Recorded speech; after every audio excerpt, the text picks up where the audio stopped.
We will Okay. start. Okay, sir. For my usual sessions, but yeah, Zoom is also good. So first of all, the topic which I'm going to talk today is called Zero Trust Architecture, and I am currently working as a cybersecurity architect. I have over 10 years of experience. Currently, it's 11 point some months which is going on, and these are the companies which I have worked for. Atos, Accenture, Mastercard, Infosys, and currently I'm working in Wipro as a cybersecurity architect. And I am also a member of Data Security Council of India, which is a NESCOM initiative. So I'm a member from last 5 years. So for them also, I arrange some sessions for the government of India, and there's a couple of other engagement which I'm being part of. And from day one, I'm working in cybersecurity. So I started working, since many of you might be, thinking like how to start a career in cybersecurity. So I was studying in a college called Satyabama University in Chennai, and I passed out in 2010, and I was campus placed in Wipro. And then I got a project which was into security. So that's how I, uh, you know, uh, got my first job as securities in cyber security. So I was working in SOC for 3.5 years. Then I switched, left Wipro, and then I joined Infosys. From there, I started working in cloud security, mostly in AWS. And there I was responsible for end-to-end security testing, deployment, and all that stuff. And in 2015, I left Infosys, and then I joined Mastercard as a full-time employee. So in Mastercard, I was part of VAPT. So in India, I don't know whether these apps are visible to you, whether in Play Store or in iOS Store. But in Europe, Mastercard has got a very huge, uh, presence, and they have their own apps. Okay, they have their own apps which are being used by people living in European Union or in UK. Okay, and they access those applications, and then these are very sensitive applications.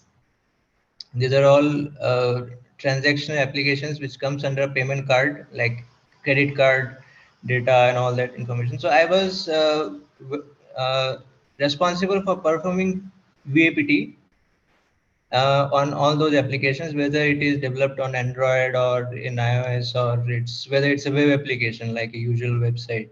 So I was responsible for that, and I was working in Mastercard for around 1.5 years, and then I left Mastercard and I joined Accenture. Accenture, I was responsible for designing an entire SOC environment. So I was mostly working as a SOC architect.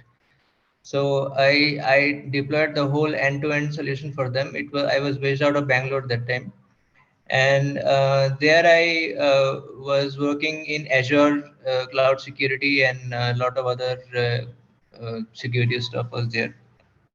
Then I joined Atos in 2017, and in 2017 I was responsible for working in AWS, Azure, and Google Cloud. So Google Cloud came later, but mostly AWS and Azure, and also VMware. So I was responsible for implementation, design, and deployment of various security solutions, like your endpoint protection solution, like McAfee EPO is there. Then we have CyberArk, Beyond Trust. These are different PAM based solution, privilege access. I will cover those in today's session. And cloud security, lot of services are there in both AWS and Azure. And then I was also part of, I was doing VAPT, so it was like a one man army kind of a thing. So I was doing all the thing because I was part of the product development unit. So Atos has two wings. One is consulting wing, and another is product development wing. So Atos was a Gartner leader in hybrid cloud uh, deployment. Okay, and that time I was working for Atos, and I was responsible for end-to-end security testing solution, and then deployment, automation, a lot of things were there. And also, DevSecOps. So I was also doing that stuff in AWS. And in 2019, June, I joined Wipro back as a cybersecurity architect. And I worked for many clients so far as a architect and also as a consultant. And that's what I am doing right now. So I'm working in Wipro as a full-time employee, and in all the companies where I have worked till now, I was a full-time employee. And you can see my LinkedIn handle below. You can go to LinkedIn and search my profile. You will see a lot of information about me, what I have done and all. So it was a very short intro about myself, and uh, yeah, and today we are going to discuss something about zero trust architecture. So I just saw the schedule, which is there is some CTF is also going on. So mostly, Bala, if I'm not wrong, you will be setting up some kind of labs, right, where the participants will be going and hacking into the systems and trying to find or capture the flag and all those kind of things, right? So this topic is very prominent in the market right now. It's a very important topic, and every solution, okay, whether it is deployed on cloud or whether it doesn't matter whether it's a private cloud, public cloud, whether it's deployed on on-premise solutions, legacy solutions, everything has to be built on zero trust architecture framework. Okay, so that's what that's how important it is. So every infrastructure, whether it's a manufacturing company, whether it's a healthcare sector, whether it's a refinery, petroleum sector, power energy sector, whether it's a food and beverage sector, whatever sector you are, their entire IT infrastructure has to build on a zero trust principle. So there are two definitions where the top one is the official description of what zero trust architecture means. So zero trust architecture usually means, like, if the definition which you are, the paragraph which you are saying at the top is being taken from NIST. Okay, so NIST is a US federal government body which maintains a lot of different uh, guidelines. So there are different bodies. One is US Department of Defense and another one is NIST. Both are federal bodies.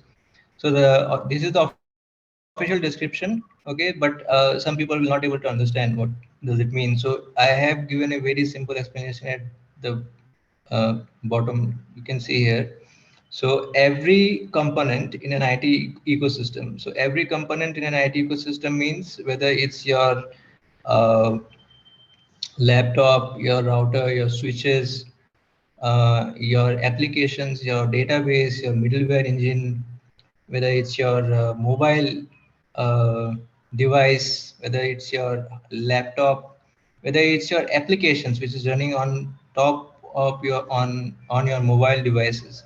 Okay, so all these component, when they communicate to each other, they should not blindly trust just because they are inside the company network premises and it can't be reached from outside. It shouldn't be like that. In initial IT, traditional IT world, what was the general concept was that anything which runs inside the company is trusted implicitly. Okay, so like it's like by default, if system A is trying to communicate with system B, it's like, okay, it's inside the company premises, it's inside the company network, so it's, yeah, it's can this you can share this file to the system, or you can communicate on this port and that IP address. So this was a usual uh, trend, but we have seen many attacks in this in last 4 and 5 years, especially ransomware and insider attacks. Okay, so we have threats coming both from outside and also from inside. So outside we can we can say it's a malicious user. Inside it is like intentional disgruntled employee, or it can be an unintentional user. Okay, but someone by mistake clicked somewhere and some system went down. Okay, so that is there. So in our IT industry, the architecture should be laid on a principle where every element of or any asset, okay, in your IT company, okay, whether it's your laptop or device, when it tries to communicate with one another, it always have to go through authentication, authorization, monitoring, and it should also have an accountability and retention policy. All these 4 5 elements, when they are implied on every system, then we can say that we have achieved a zero trust architecture. That means one system is not blindly connected to another. There is a purpose, there is a way, and there is uh, reason behind why this system is trying to communicate uh, in which direction, whether it's a bidirectional connectivity or a unidirectional connectivity. Okay, so app to DB should always be unidirectional connectivity, and between app to app, it can be bidirectional. Okay, it depends how you have set up your application. So if I'm coming to the next slide, so there are 7 pillars on which an architecture can be considered as zero trust. Okay, so you can see the resources which I was talking about, the assets, your company devices. Okay, whether it's your laptop, your OS, your applications, your database. Okay, whatever it is. Okay, whether it's your mobile, bring your own device, all these kind of things. These are all assets, and it is very critical that you identify your assets which are being utilized in your business. Okay, if you cannot identify your asset, and if you're not doing a proper due diligence or due care in identifying the assets, and making which one is critical, which one is less critical, which one is based on the severity of the assets, if you are not able to classify them, then probably there is a gap, and the asset which is very critical might not be in your inventory list. So this is what resources is. Communication, again, I was talking about it, like whether the communication should happen for a reason. Okay, if app is communicating to a DB, or an API is communicating to a backend server, there should be a reason, and there should be a way to communicate. Okay, it always have to be encrypted, there have to be an mutual authentication. All these kind of things are there. TLS 1.2 you have to use. Then per session access. Okay, so this is I will focus more on this, especially when it comes to privilege access management. So in your company, not every ID is privileged, right? But there are some IDs, some user IDs which are very sensitive, like the admin credentials or the root credentials or the networking service accounts. All these accounts are very sensitive to the business, and if they fall in the hands of a malicious user, he or she can take down your critical assets, which might impact your business, and you might have to face sentences.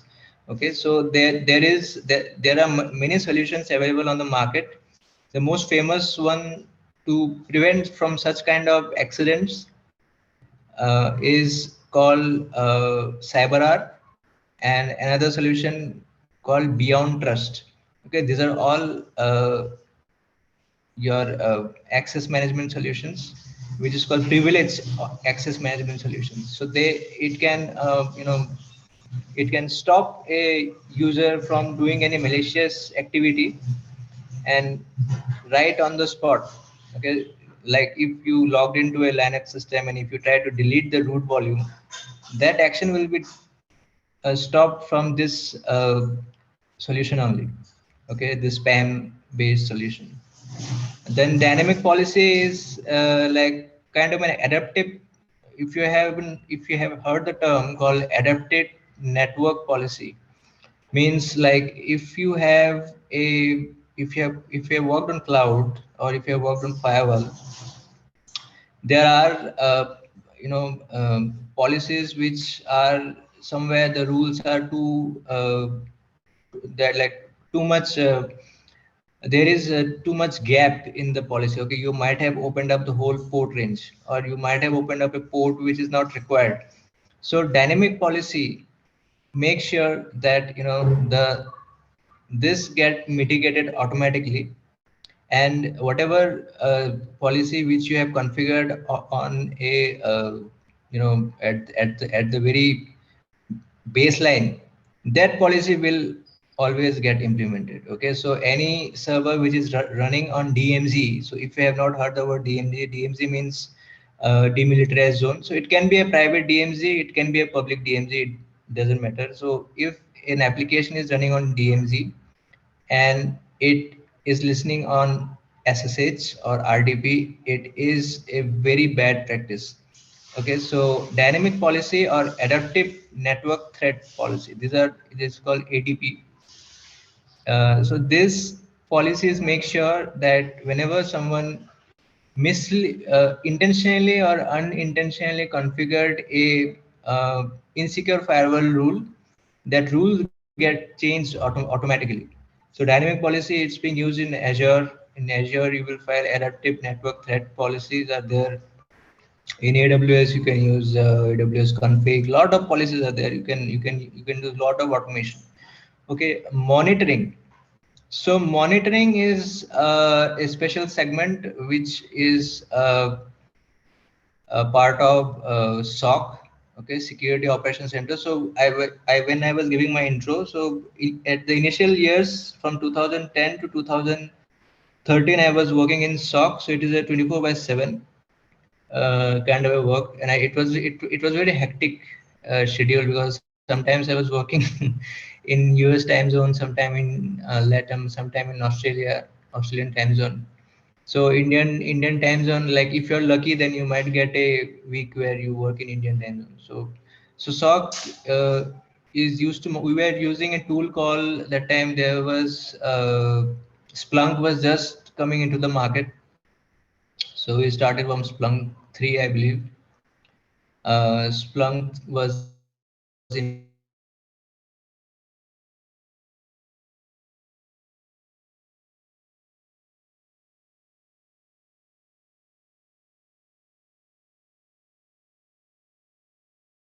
implemented in our environment, and monitor, used to create rules, we used to deploy. McAfee EPO was the firewall which we are using was Juniper firewall that time. So I was mostly into the network and infrastructure security.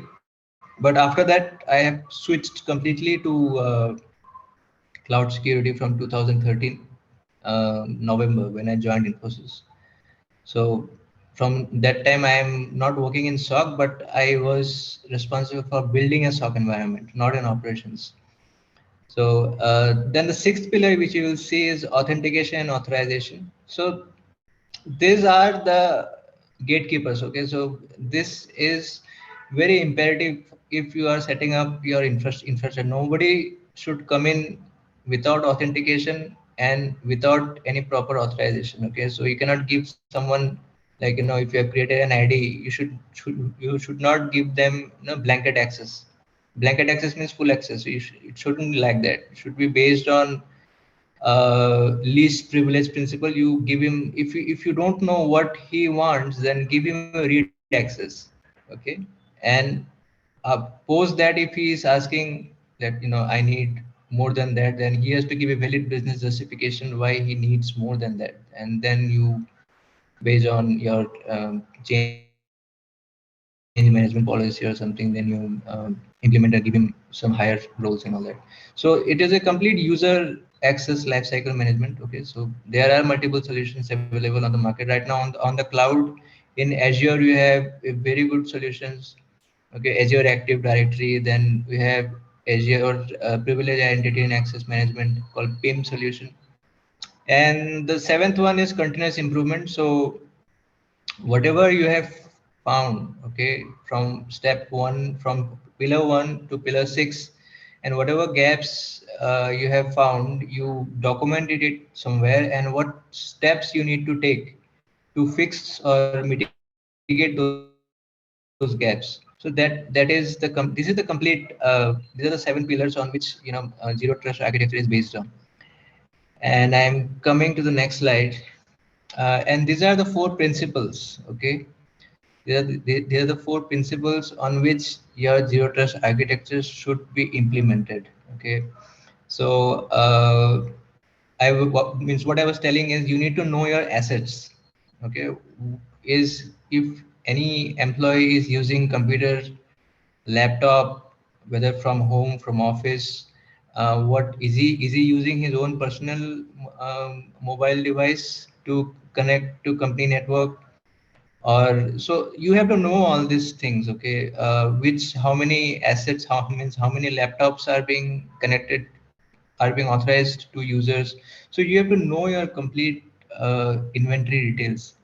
Okay, and how many users are there, these users are accessing what devices, from where, at what time. Okay, so you have to know all these things first. And once you have a grip on this information, then you go ahead and implement policies, security policies. So a policy which is based for a user working from company premises might not be same for a user working from his home. Okay, but you have to ensure that the level of security, okay, which is there in the office and in the home remains same. That is a challenge for most companies, but most cloud solutions like Azure, AWS, Google Cloud comes up with this kind of things. Okay, so let's say I work in Wipro. So in Wipro, if I open Google Chrome, I cannot open it in incognito mode. That is disabled, okay, from Google Workspace. So all the browsers, okay, whether it's Google Chrome, whether it is Microsoft Edge, whether it's Opera, or Firefox. So you cannot have a private window or in incognito mode, but there is a balance between security and privacy. Okay, so it's they are making sure that they are not seeing your private information. So this kind of enforcement are there when because of this COVID pandemic, everyone is working from home, right? Even the students in colleges, the teachers, professors, everyone is working from home. So there is a chance that once they connect to the uh, company VPN, a virus or a malware might propagate from his personal laptop to the company infrastructure, and that is devastating. Okay, so every company makes sure that if a user is provided with a laptop, or if he's using his personal laptop, then a company. Hello, someone was speaking. Yeah, so if someone is using his personal laptop to access office applications, then the endpoint protection solution have to be compliant with the corporate policies. Okay, so that's the situation right now. So all this security policies and uh, controls are being enforced in every applications, in every database, in every IoT devices, in every mobile apps, your device also. Okay, and on your operating system. So it makes sure that even if you are using your personal laptop, uh, things don't go out of hand. Okay, so they are making sure that uh, that's the first. So creating a strong device identity is the second principle. Okay, then the third thing, which is the part of SOC team, which is focused on monitoring on devices and services.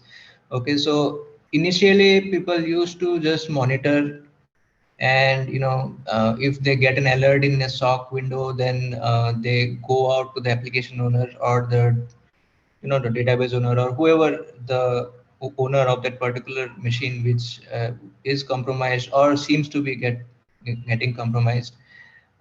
They take the action. Okay, so it takes time between reporting an incident then and preventing an incident. Okay, so there's a huge gap. So this was something called as reactive approach. So now from last 3-4 years, a new kind of mindset, a new kind of solution is being implemented, which is called as SecOps. Okay, which is a proactive approach in whenever there is some kind of an attack, a reverse protection or a shield will be placed in front of it so that the attack gets mitigated there itself. So SecOps automation comes into the picture, and there are multiple solutions available in the internet to do that. Rapid7 is one of the company who is doing this. They're using SIM and SOAR solutions, SOAR. You can just Google it, you will find what this is all about. And then in Azure we have called Azure Sentinel, which you can use to automate. In AWS you can use automation using AWS config, then AWS CloudWatch, Lambda. There are a lot of services where if someone, let's say you have a device or you have a shared drive which should be accessible only from company network ID, okay, or from company network, uh, but unfortunately somebody intentionally or unintentionally kept that SMB share open to the public. Okay, so in AWS there is a concept called as S3 bucket. In Azure there is something called as storage account. Okay, so this if someone has created a bucket but he has forgotten to keep the bucket private, okay, instead of being public, so this automation script will automatically detect such incident and it will go ahead and make the bucket private there itself. The amount of time of detection and responding to that detection with mitigation steps is less than 5 seconds. Okay, so that's a tremendous improvement in improving the overall security threat landscape, and it can fight against all sorts of attacks which might happen in the future. Okay, so that's one thing. There are very various scenarios. Okay, but 1 hour is not sufficient. I have to spend 1 month if I just focus on point number 3. Okay, so it's a huge thing. Okay, automation in cloud, whether it's on your container also. Okay, if you're running Kubernetes or anything, whether on premises or on cloud, some pods will be exposed to the internet, some pods will not be exposed to the internet, some pods will be private. So that kind of implementation also is being covered in point 3. Okay, so DevSecOps is also there. Container security is also there. A lot of things are there. Okay, it's not just SOC, but there are many things which come under point number 3. Okay, and the last principle is don't trust the network, including the local network. Okay, so that's what I was saying. So initially, I will say at least 6-7 years back, there was a typical IT convention ki, okay, this system is inside the network. Nobody can reach it from outside. Why not have a connection between system A to system B, even though it's you don't need to open ports from 0 to 65535, only port, you just need to open port 443 or 1521 or any database port. A blanket access is being given on the firewall. Okay, that is very dangerous when an internal or an insider attack usually occurs. Okay, so that mindset has been completely shifted to point number 4 now, that don't trust your own network also. Even if system A and system B are in your internal network, they also should authenticate, authorize, and communicate on an encrypted channel, not on any clear text protocol. So that's also needs to be that's the last principle on which zero trust architecture. So if I will say, if someone has implemented zero trust architecture in his company, okay, it's very difficult for anyone to penetrate, okay, until unless there is a 0-day bug and someone find a loophole. But the attack surface, let's say there is system A which is on DMZ and there is a 0-day bug, and someone has gone to system A and he has exploited that system. He has tried to uh, shut down the system and all, but that amount of attack or the blast radius, if I say, will be very less. He will be confined only to that system itself. He will not be able to move from DMZ to or to any managed network, to any prod or non-prod or QA or acceptance environment. He cannot move to sensitive areas. He will be limited, and his actions will be confined only to that system only. So that is the benefit of a zero trust architecture. It is not possible to eliminate every threat, but yes, we can restrict the user from setting up whole kill chain, where you set up a base and from there you find out, or you do a recon on what other IPs are available on the network. Then you do a lateral movement and you find out, dump the typical thing which the certification training people do. Okay, what means what you learn from certification, that's not going to happen. Okay, first of all, if it is implemented properly, you will not be able to even run your zero day bug, because doing that 0 day also requires some mechanism, okay, which will not happen. Okay, so that's the whole purpose, that the whole principle is that that even if someone has exploited one element or one part of the company, the rest of the 90% will still be safe and can serve the business purpose. Okay, so that's the four principles. These are the different controls. Okay, these are different controls which you can implement on your different layers. Okay, so if I start from the left, you will see the first element and the weakest element in any environment is the users.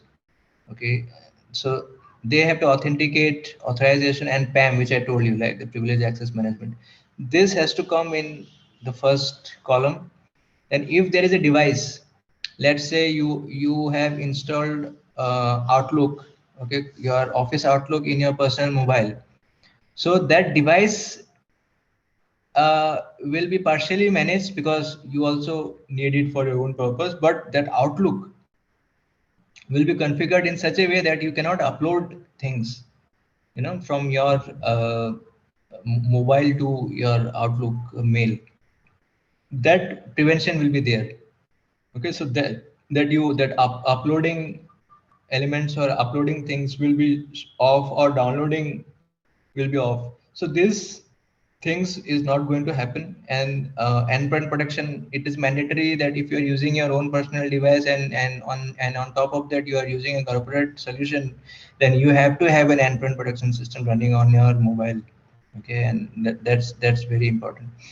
Network environment, now the traditional Cisco routers, switches, this VPN devices, concentrators, all these things are now slowly fading away. And there's a new thing which is coming in and is already being utilized extensively, which is called SDN. which is software defined networking. Netflix completely runs on SDN and CDN. So CDN is not security thing, but CDN is your content delivery network. So that's a different thing. Then if you're setting up a very big organization, okay, let's say you have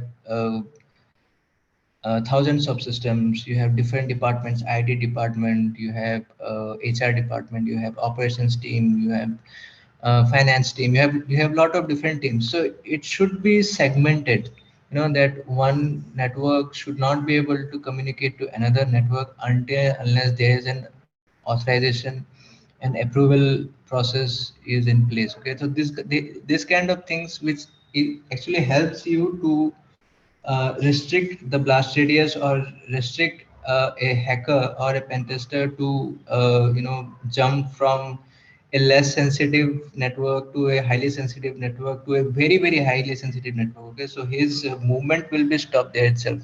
So macro segmentation is important. Then macro segmentation is also important. So macro segmentation means, let's say you have an application running, so database should be on a different network, application should be on a different network, then the logging solution should be on a different network. So it's like mostly microservices. So that is thing. Then we have DevSecOps. Okay, so if you're setting up a CI/CD pipeline, and if you're deploying your applications on cloud or on premise or anywhere, whether it's a PaaS solution, then it has to go through DevSecOps implementation. Okay. If I come to the data column, you will see software defined storage. Okay. Data tagging, data loss prevention. This is very critical. We don't want company A critical information to be shared to company B, who is company's A's competitor. Okay, so data loss prevention will help uh, data from being getting leaked from the company and going to some malicious user. So this will prevent any sensitive traffic leaving the company premises. Okay, so that's what data loss prevention is all about. Data rights management also, this again comes to your intellectual data. So anything which is intellectual data will be managed by there are different solutions. Okay, so this DLP, the one of the best solutions which is available on the market is from Symantec DLP. Then we have McAfee DLP is also there. Then there are multiple DLPs solutions are available on the market right now. But yeah, the ones which I have told you just now, uh, this McAfee and Symantec, these are the prominent ones. Okay, so in cloud also, if you go to AWS, we have something called as AWS Messi. Okay, so AWS Messi is used to check any personally identified information, PII data, like your credit card details, your PAN number, your Aadhaar card number, your passport number. All these informations are being checked by Messi. Okay, AWS Messi. If it finds any, it will alert the administrator that this storage has a sensitive information and you should remove it immediately. Okay, so all these things. Then the visibility and analytics. So this is completely SOC. Okay, so same as you can see. So same solution with threat intelligence and threat hunting. So you can see all these columns are of same color, but the last two columns are of different colors because they go hand in hand. Okay, so you detect an event using a SIEM, and then you remediate and fix an event using SOAR. Okay, so SOAR, which I was talking about, is security orchestration, automation, and response. So you can have it from, you can buy a solution from Rapid7, or you can have utilize Azure Sentinel, or you can utilize there are a lot of solutions available in AWS and Google Cloud. It's all available. The important thing is you need to know how you will implement, where you will implement, and you have to identify your assets first. Okay, and once you identify your assets, then all these things will make sense. Okay, because if you don't know which one is your critical asset and which one is your not so critical one, then you will be utilizing too much amount, okay, which will not give any return on investment. Like you are utilizing $100 to protect an item which worth just $3. Okay, so you are spending more for an item which is not at all sensitive. So that's these are the capabilities. I will not go into the depth. Okay, you can also Google it, zero trust model. So zero trust model, I will share this PPT after this meeting, okay, webinar. So zero trust model is based on what kind of different risk. Okay, it can be device risk, it can be user risk, it can be risk from documents, modern apps and protocols. Okay, it can be based on legacy apps which does not support TLS 1.2. It still even it does not even support encryption. How you will utilize that, or it is using a OS which is not being currently managed by Windows, or it doesn't have a patch or anything. So along with networking devices. Okay, so these are the various risks which you see in your company, because there is highly unlikely that you will find a company which has all top-notch devices, state-of-art updated systems running. You will be seeing, because I have seen systems like Windows NT still being utilized in SCADA platforms. Okay, so that is a risk. Okay, and based on this risk, you have to implement these solutions. Okay, you don't need all these solutions to be running, but based on the risk, if your users are not using any personal devices to access company data, then device risk is not there, right? So that you can negate from your list, and you can focus on the ones which actually needs more attention from an architect or a CISO or an administrator. So these are the risks on which you need to think, and based on that, because let's say there's something you can see here, impossible travel. Okay, what does it mean? It means that let's say you have logged in from India, from Mumbai at 15 hours, okay, or let's say 3 p.m. Indian time. So after 5 minutes, I see a same user logging in from Frankfurt. Okay, so it is an impossible thing, right? Because how can the same user travel so fast to a different network? And so it raises red flag that this user might be accessing something through VPN. Okay, so that time, if let's say if someone is trying to change his network and accessing that application, he will be prompted to answer a couple of questions like MFA or notifications or all that. Okay, so he had to, whether it's CAPTCHA or some security question, he will be prompted for that. So these are different. This is also integrated with machine learning, along with threat intelligence. So all these things are being considered, and Azure does a phenomenal job in preventing such kind of risk from being getting exploited. Okay, so this is very important. And coming to how you, this is a Microsoft architecture. Okay, so if you implement a zero trust design for your company, how it should be. Okay, so this is the Microsoft implementation of zero trust. You can Google it also. You can just go to Google and type Microsoft solution for zero trust. You will get a full page documentation which will walk you through all these blocks, what this is all about. And at what I can say, that at the center of the diagram, you will see a big black circle which is called as conditional access. So that what I was talking about. If the user is actually based out of let's say India, and if he is accessing from India from his company network, then he will not be prompted okay, to do multiple levels of checks, okay, or multiple questions will not be asked from him. But if he is a roaming user, okay, today he is in India, tomorrow he is in Singapore, day after tomorrow he goes to some other country, then he will be prompted, because that comes under something called as impossible travel.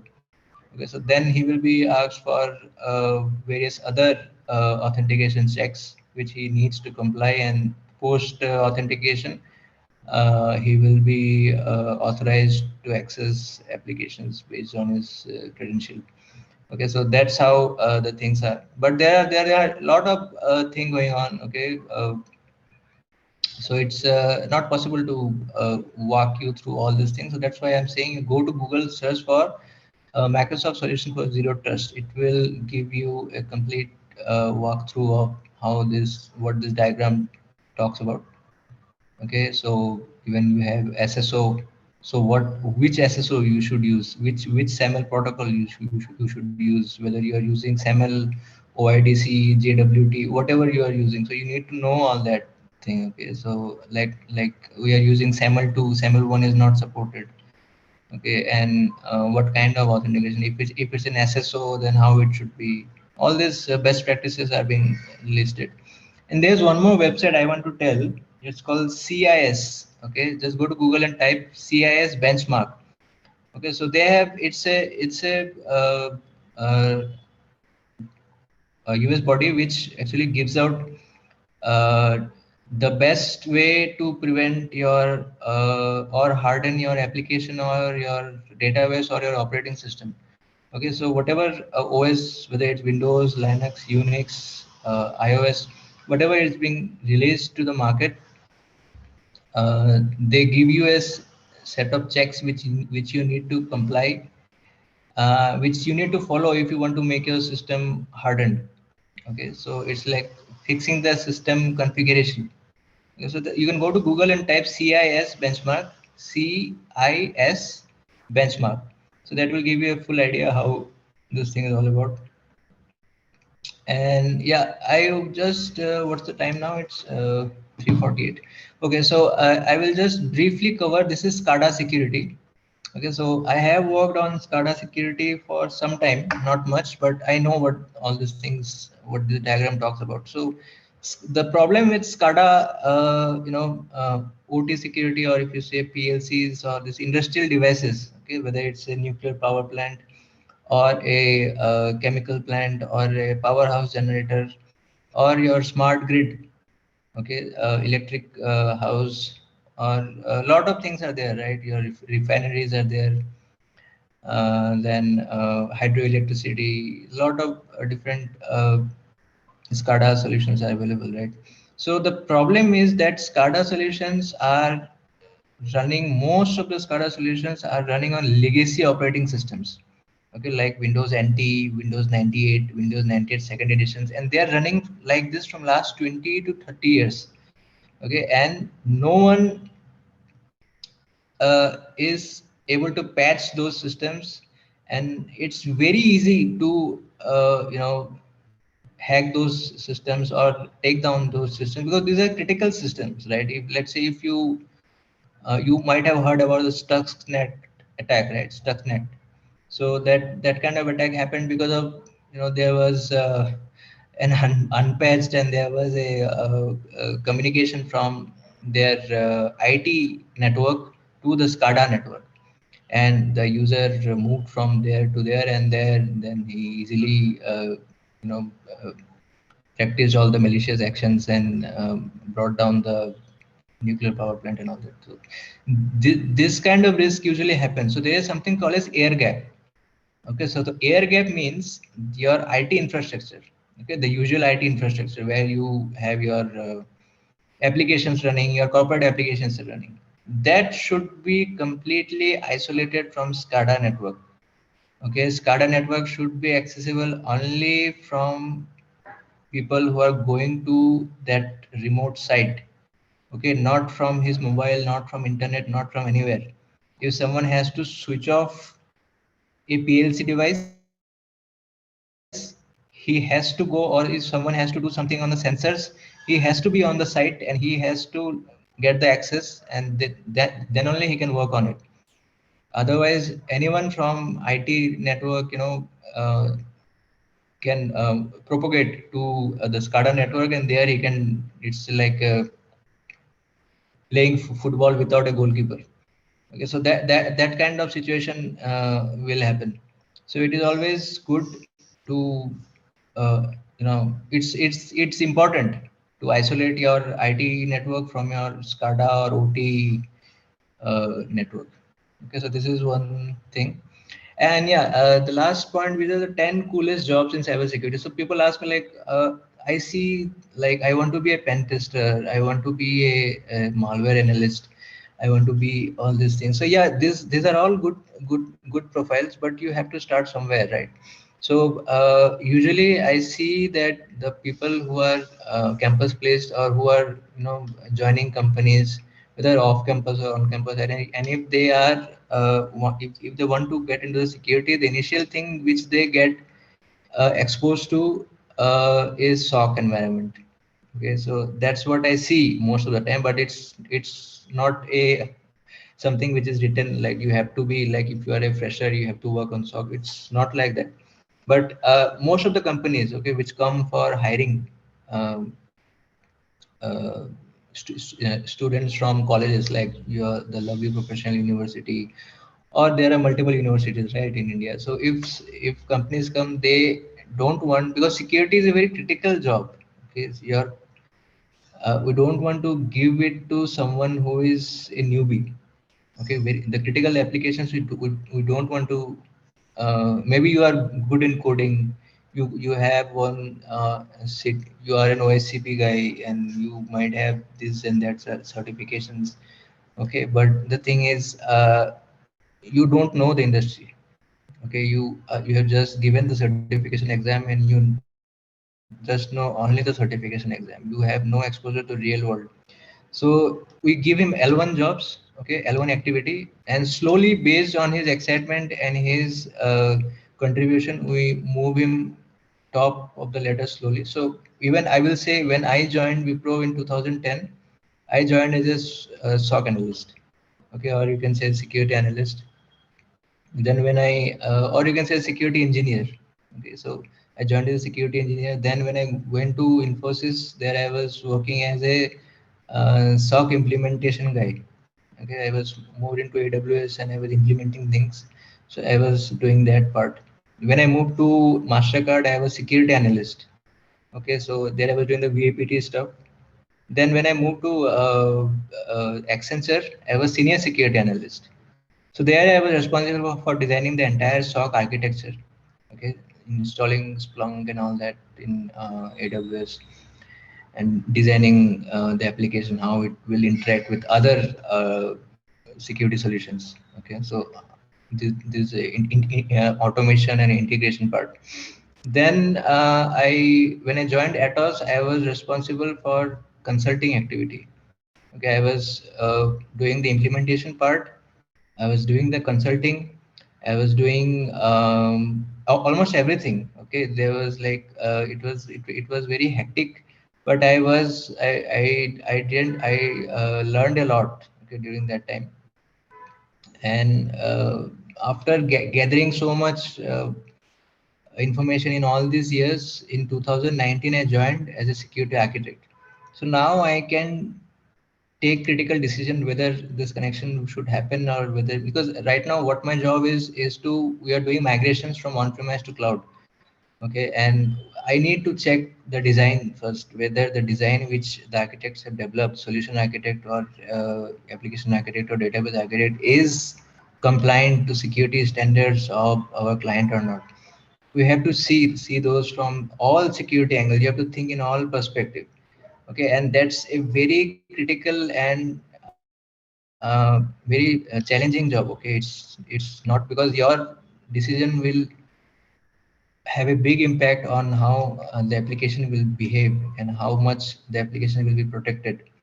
Okay, so that you should have knowledge of everything almost. So security, working in cybersecurity is a continuous learning. Almost every day I keep on learning something. Okay, so it's like I thought like, okay, now I have spent 10 years, so I might know almost everything now. But again, some new technology come, like now there is something called as SOAR, right? So I need to learn that. Then there is container security, SecOps, all these things. So these things I need to learn. Okay, so seeing I am a computer science engineer. I did my engineering in computer science, but we know programming language is also very critical if you want to be a very good computer security guy, because most of the works will be automated. Okay, in coming days, this has already started, and in my project also, most of the L1 activities I have automated. I whether it's you write code in whatever language. Okay, most of the people right today nowadays choose Python because the learning curve is very fast. Okay, some use Node.js, and there are other languages also, right? C# and Java. So whatever language you choose the language and you automate these things. Okay, so right now I'm a security architect. That's on advanced career level, and the final head of security of a company is called CISO. Okay, so he is responsible for the security of the entire company. Okay, so he is responsible to making sure that the company is compliant, is protected 24/7, and if it gets breached, how we will mitigate. Okay, so the last option should be the worst choice, because no CISO wants to make his environment vulnerable. But getting to point 10 takes considerable amount of time. Okay, it is not just you have a technical knowledge; you need to know a lot of other managerial, business related items also. Okay, so that was the 10 different jobs is all about. So, yep. Any questions, anyone? I think it's 3:58 now. We have only 2 minutes left.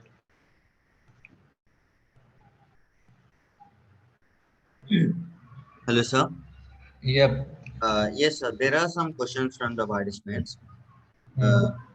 The first one is, are there any certifications for getting the job which are valuable in today's market and not as the costliest as OSCP and so on? See, that's a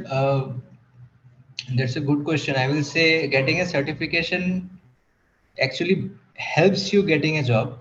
Okay, but it is not that, if you mention OSCP or CEH or whatever certifications are available.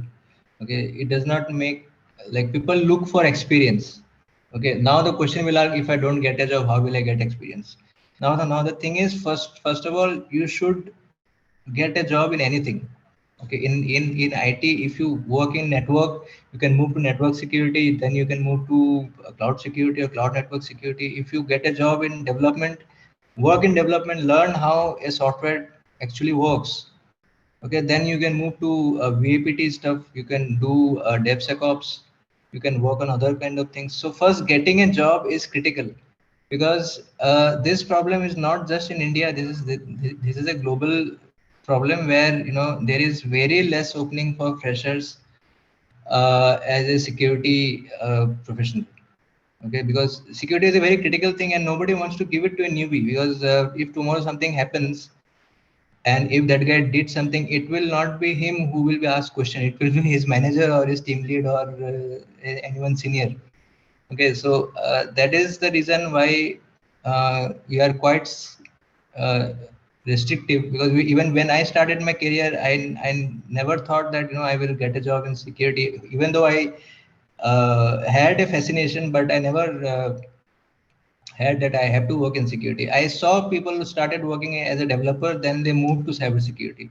But getting a job first, okay, in IT industry is very important. And if you keep your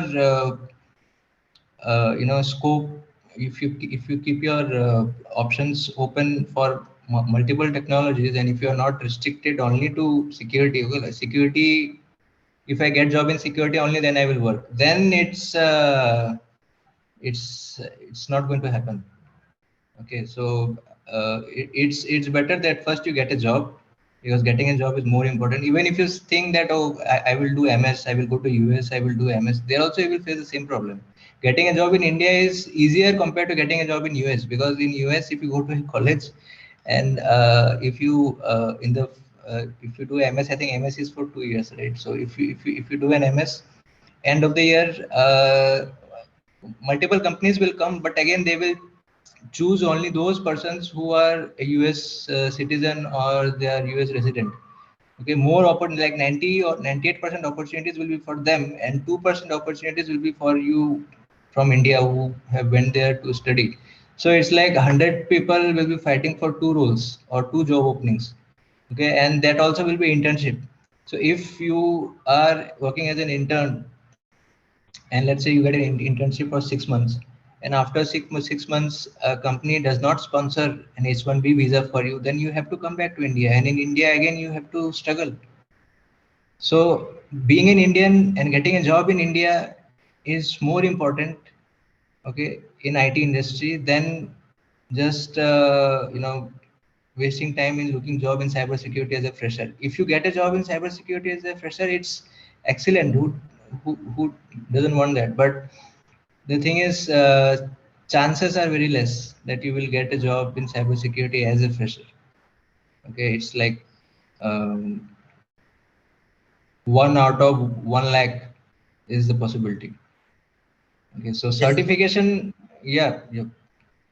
Yes, sir. There is an another question.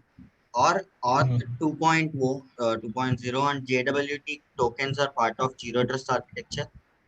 Yes, they are part of Zero Trust architecture. So that's what I was talking about. So if I go to this slide, okay, you will see here. Let's see this modern applications like SAML, then OIDC, then this JWT, lot of other authentication mechanisms. Okay, and then SAML usually uses SOAP as a protocol. Then API based authentication, different authentication mechanisms are there, right? So every current industry standard non-vulnerable protocols or approach or any framework is part of Zero Trust architecture. And does XDR solutions provide Zero Trust? Which solution? XDR, sir. XDR. Yes, sir. What is that? I don't know. What Actually, is it was an XDR? anonymous attendee asked this. XDR. Yes, sir. Can you every like can you give the full form what XDR means? I might be able Uh, to answer. yes, sir.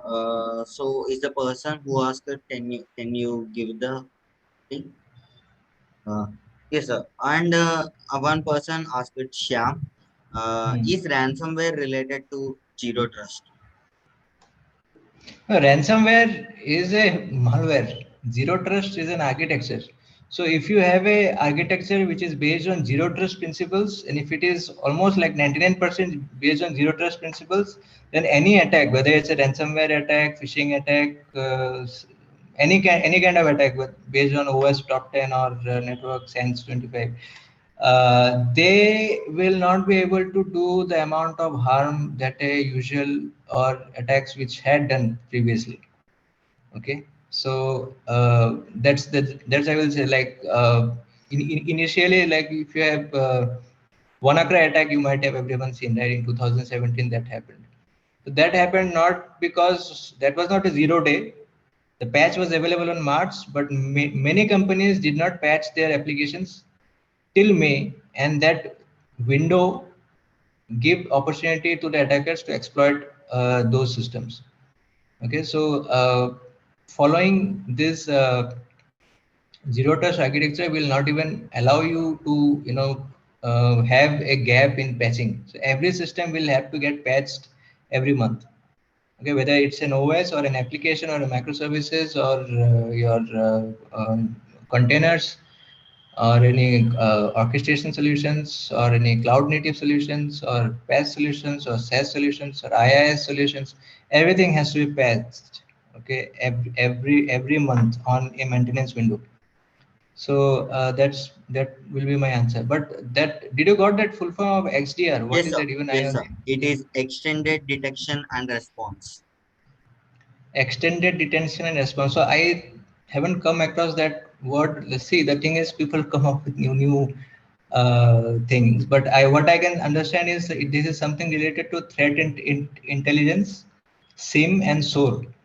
Okay, so let's say if you have like in Azure, I will say, and in AWS we have something called as guard duty. So XDR is very much a part of zero trust framework, and this extended detection, and then checking our logs for that kind of attack and preventing that attack.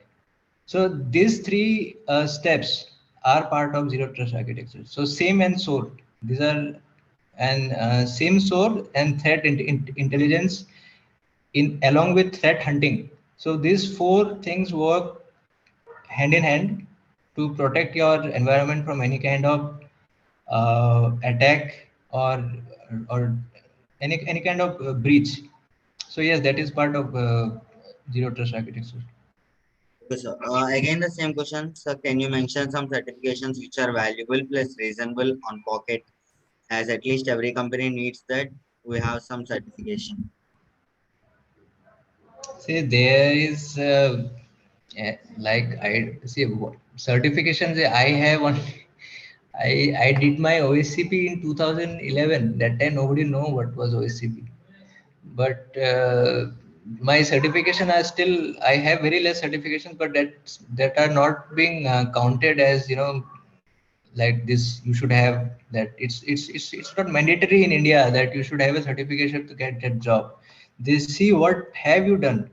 Okay, so what I would say that again, the mindset should be like you should first get a job in IT. Okay, getting a job in IT industry is very important.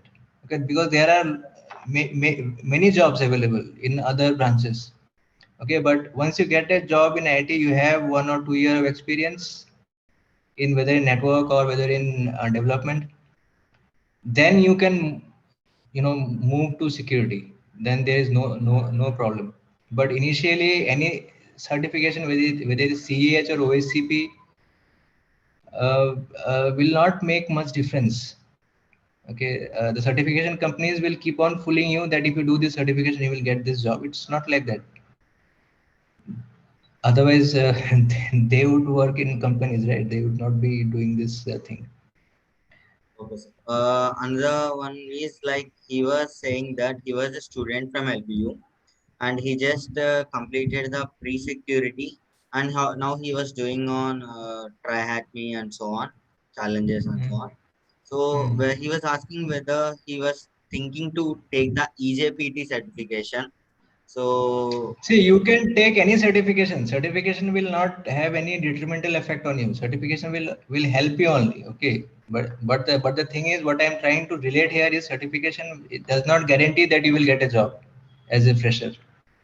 okay, sir. Okay, that's what my question answer will be around certification. You can Okay, get, sir. it's always good to have a certification, Okay, but sir. you know, there's no guarantee as a fresher. Even when I'm giving my example. When I joined as a fresher, campus placed in Wipro in 2010, they put me on a cyber security project. Okay, but there were my friends. There were a couple of my friends who joined in other domains. Okay, somewhere some joined in network, some joined in development, but after 2 3 years they moved to cyber security. So it was not a challenge for them or for anyone. That's what I'm saying. Getting a job is more important, because if you don't have a job and if you sit in a house, then people will you know what happens, right? So it's frustrating. Yes, sir. One So person asked about cloud penetration testing tips. So would you be cloud able to? penetration testing, yeah, there is a good website. I will just show you the website. 1 second. It is there. Uh, Contra.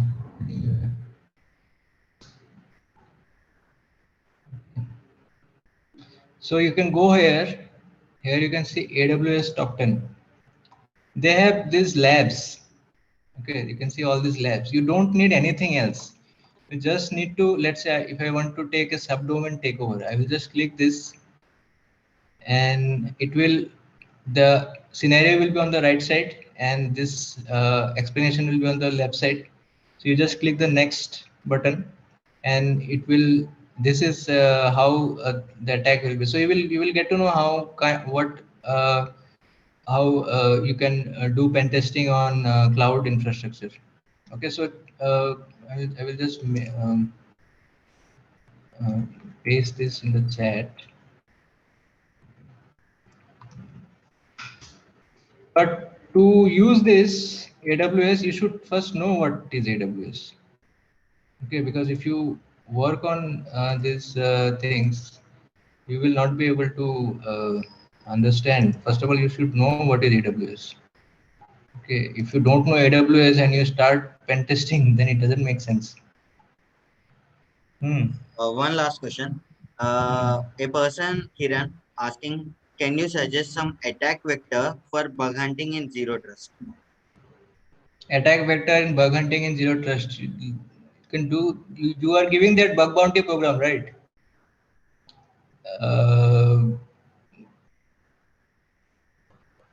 There is a bug bounty session, right? So you can utilize that session to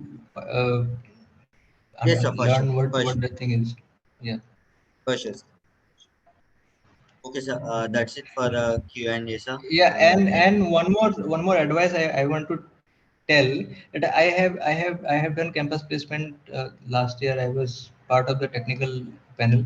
So what I have seen is that people know how to do the attack, but they don't know the fundamentals of an operating system.